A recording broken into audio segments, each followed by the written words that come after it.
I will let you know which one I choose when I get to that point, if I get to that point. If this is a complete failure, then this video may never see the light of day.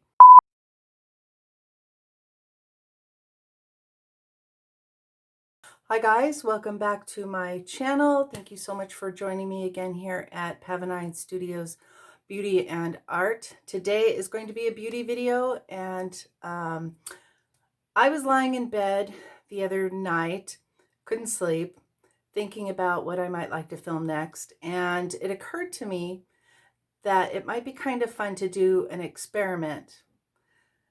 Now, this is something that occurred to me because I was also thinking about art projects and how underpaintings can really affect your artwork and the final outcome. So I thought it might be kind of interesting to do a look where I put two different colors as the base on my lids for the same glitter to see.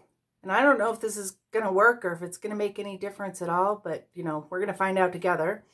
But I wanted to see if maybe the color underneath made a dramatic difference in how a glitter looks.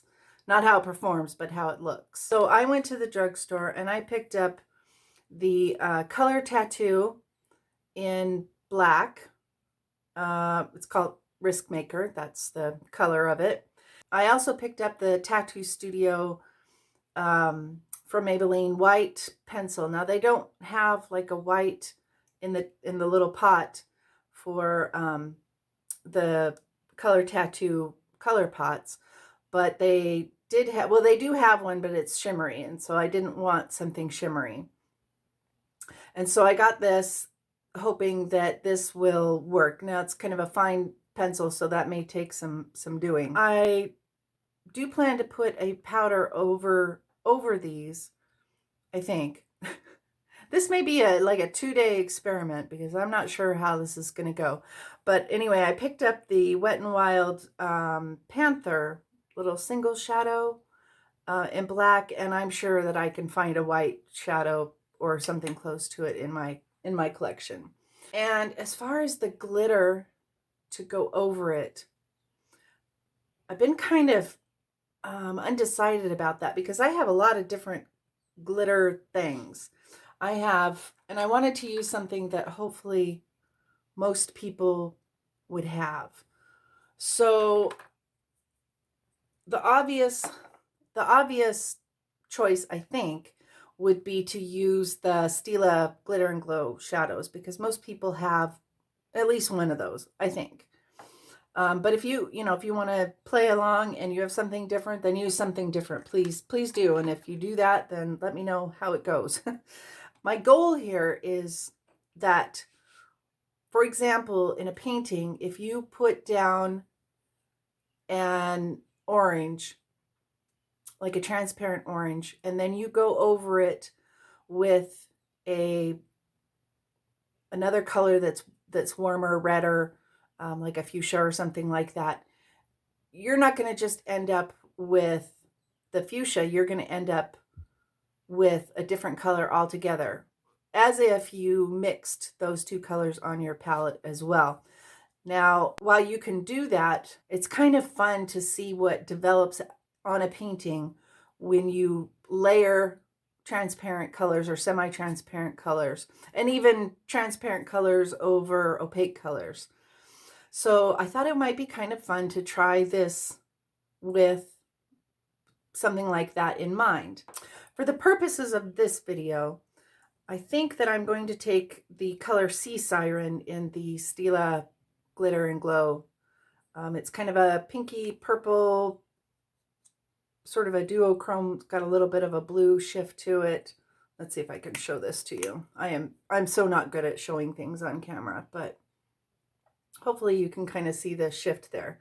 So my thinking is that having black on one eye and white on the other eye, that they will definitely look different.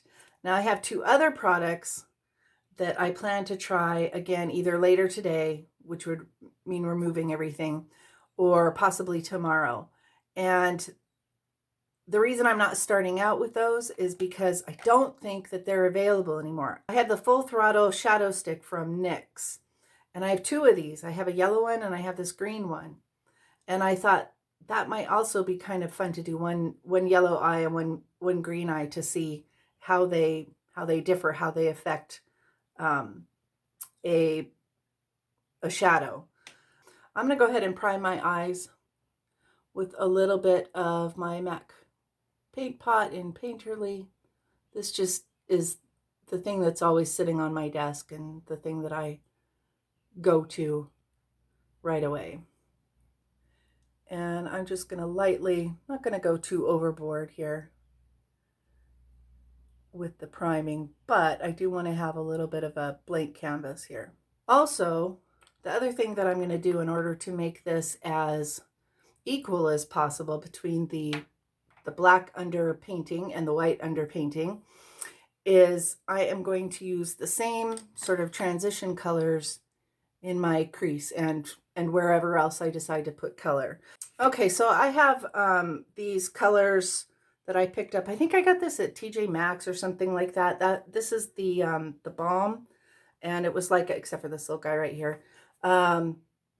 This was, I don't remember how much it was, but it was, you know, at TJ Maxx, so it was discounted. But there's some nice kind of neutral basic colors in here, and I think they'll make fine transition colors for the eye looks, because the point of it is to see how the under color affects the glitter, not what colors in my transition areas. I'm going to take this sort of mid-tone brown, and I am going to just start putting this in my crease. And I don't particularly love or hate these shadows, either one. I've not used them very much, but you know, they're right here, and we're gonna go with it, and we'll see what happens.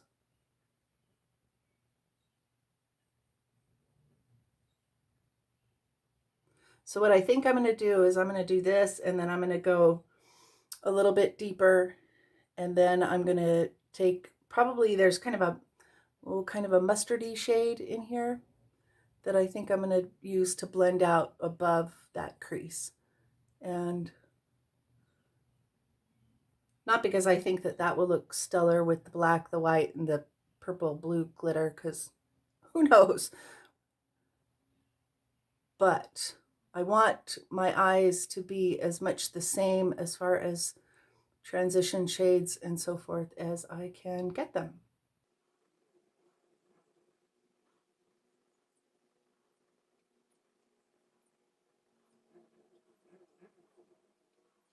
I'm going to take not quite the darkest brown in here, maybe just a tiny bit of the darkest brown, and I'm going to go basically over what I just did, a little bit lower, not quite as high up, and then we'll blend these together with a clean brush.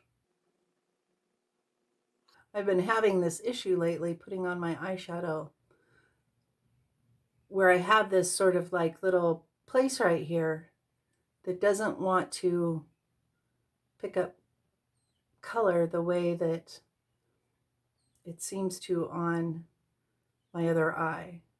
And I don't know if it's just like a little bit of dryness or whatever, but this has been going on for a while, and I don't perceive my eyelids as being particularly dry, so I'm not sure what's going on there.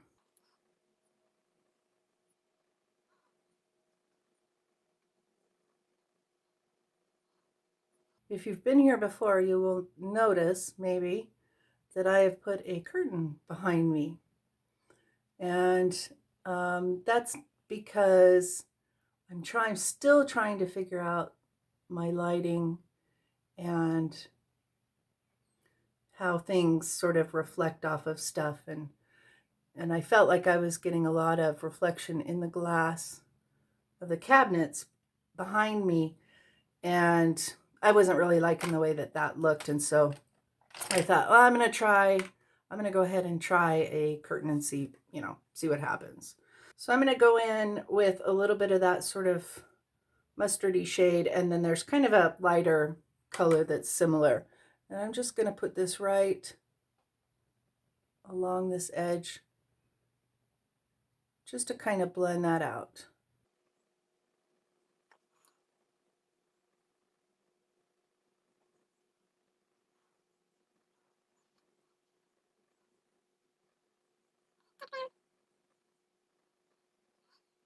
I expect the one with the black underpainting, I expect to be much more smoky looking than the one with the white for obvious reasons, because I've got a pretty dark color in my transition area. And so again, that will be something to kind of see how it all plays out. So I'm going to take just a clean brush here and just kind of buff over both of those.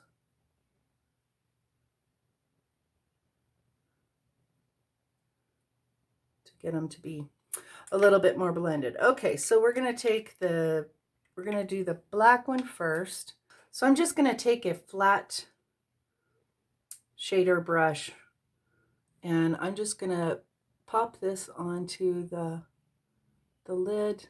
And I don't think that I have ever used this before.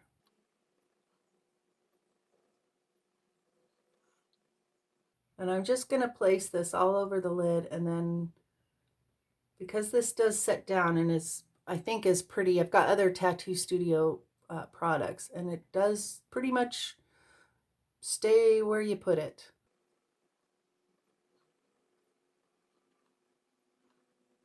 I'm going to take a like a pencil brush, and I'm just going to start blending that edge.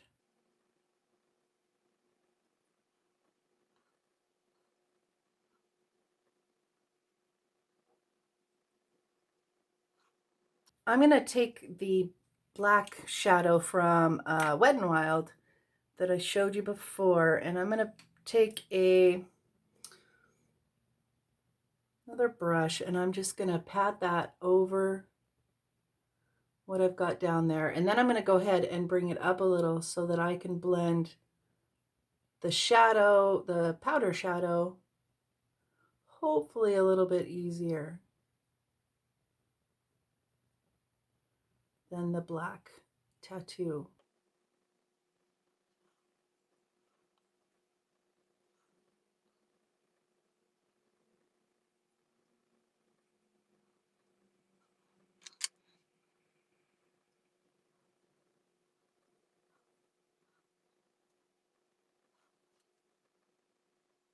Now I am going to go in with that white pencil, and I'm going to basically do the same thing.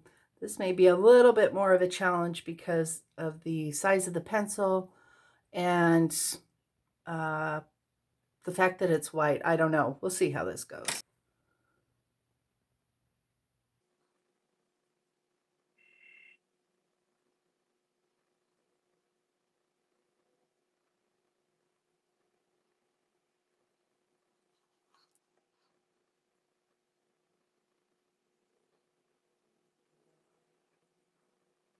This will definitely have much more of a cut crease effect, I think, than the black. So I don't know how I feel about that, and I haven't decided.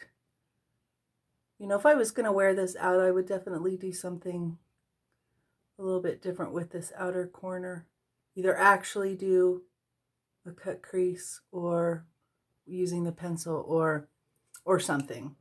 Okay, I'm just going to use this Love Struck palette from Profusion, and I'm just going to pat a little bit of that color over the white. I'm not going to go crazy. I'm just trying to set it a little bit so it's not, so that it's not quite so sticky. So we're just going to pat a little bit of this over it. It shouldn't change it too terribly much. Okay, that definitely looks strange right now. Bear with me, people. Okay, I'm going to go in with that, oops, that Siren color from Stila. We're going to do the white side first because I don't want to transfer any black onto the white. I'm just going to My shadow's kind of old, so and there's not a whole lot left in here, but we should be able to get the gist of the idea here. We're going to do the same thing on the side with the black shadow. And I'm going to go ahead and pat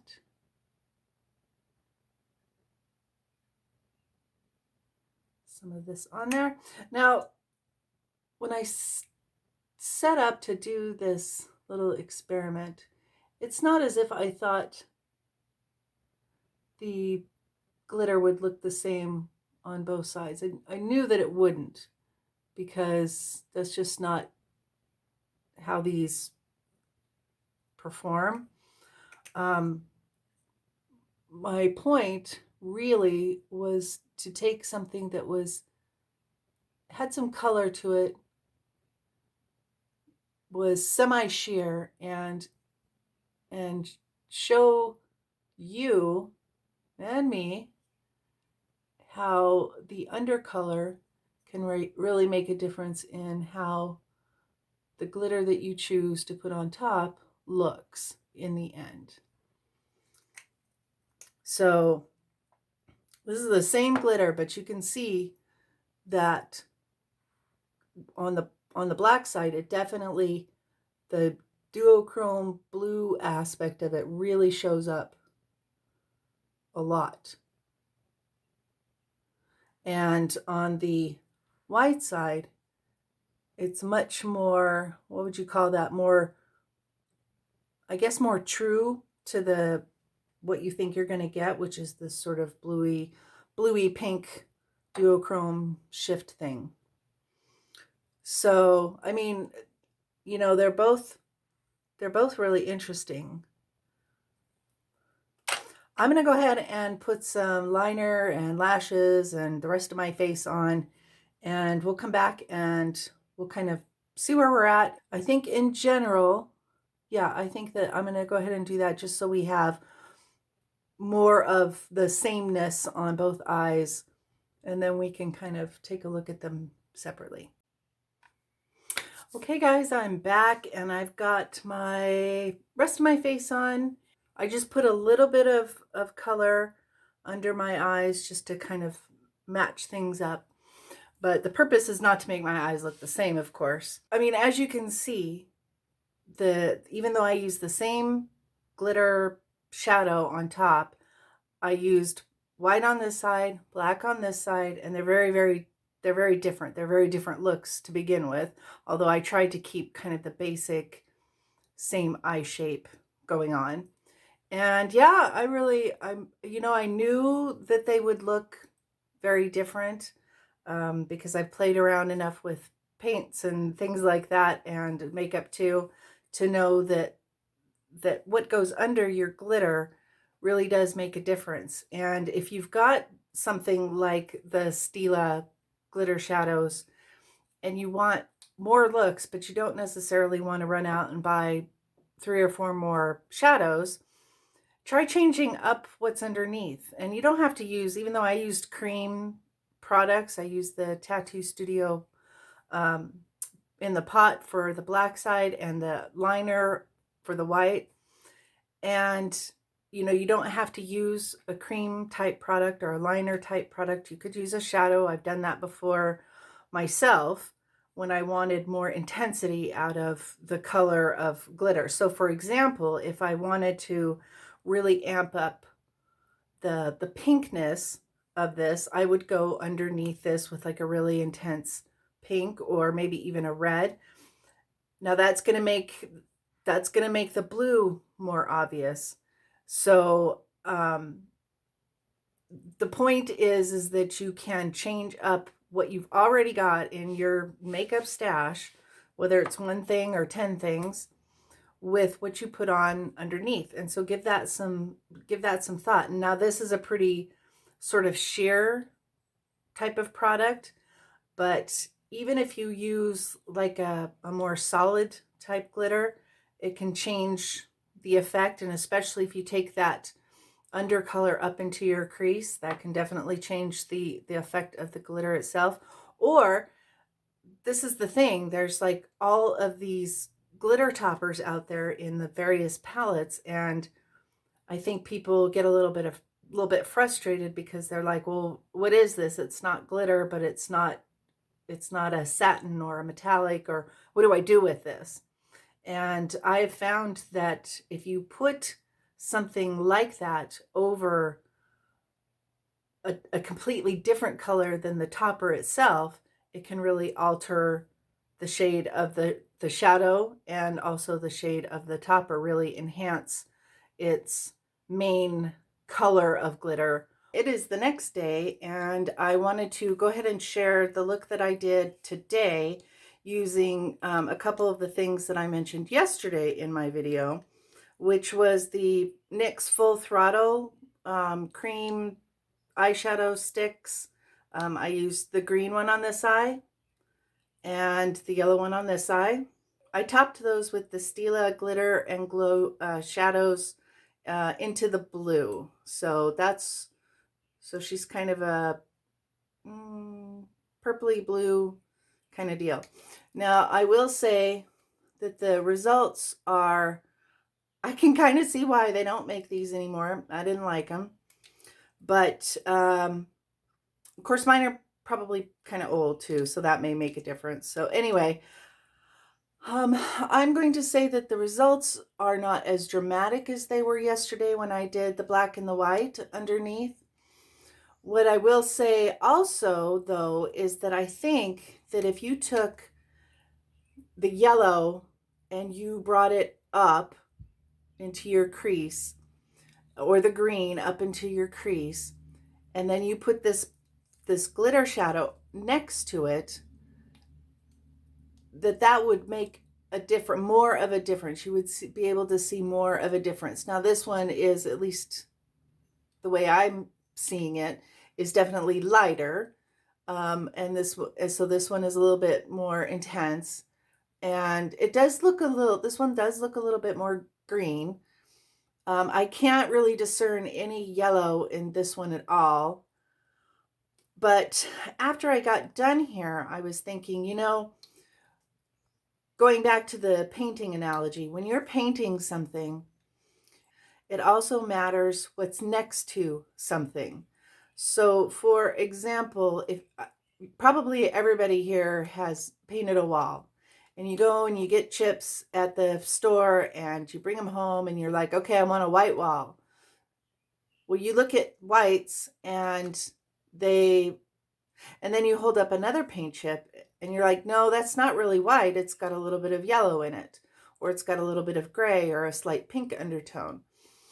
So I think that ultimately my experiment has led me to believe that yes, what you put underneath definitely matters, but of course it also matters what you put on top. I think that if I were to do this again a third time, now I'm not going to do it in this video, but if I do this again, this experiment again, I am going to try to make more of a concerted effort to put whatever undercolor that I'm using further up into my crease.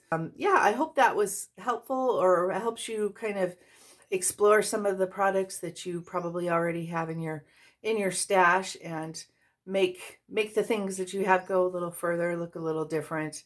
And yeah, all right, I'm gonna get back to the regular video, and I'll see you guys next time. But yeah, this was a really, really fun experiment, and it's like the first time that I've actually wanted to film anything lately, with everything that's going on out there in the big, wide, crazy world.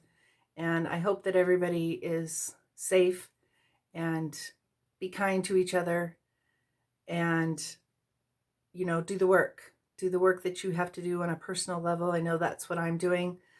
That's where my head has been at the last couple of weeks. It's been heartbroken, heavy-headed, just trying to figure shit out.